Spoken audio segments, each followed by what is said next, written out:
Ang karanasan ko sa kurikulum ng Pilipinas sa Panita National High School ay isang makulay at makabuluhang bahagi ng aking edukasyon sa mga aralin. Natutunan ko ang kahalagahan ng wika at kultura sa ating pambansang identidad sa pamamagitan ng mga tula, kwento at mga aktang pampanitikan.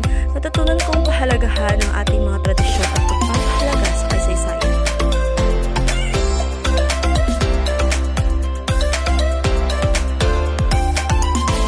Ang mga guro ay maayos sila tuturo at nagbibigay inspirasyon upang mas lalo kong pagdanaan ng aking kasanayan sa Pilipino. Ang mga aktibidad tulad ng pagsulat ng salaysay at tula ay nakatulong sa pagpapahayag ng ating masaloobin at pagpapakita ng pagmamahal sa ating wika. Bilang magiging guro sa hinaharap, kinakailangan maging matatag ako sa mga hamon na nangyayari sa paaralan upang matugunan ang pagkatuto ng mga mag-aaral.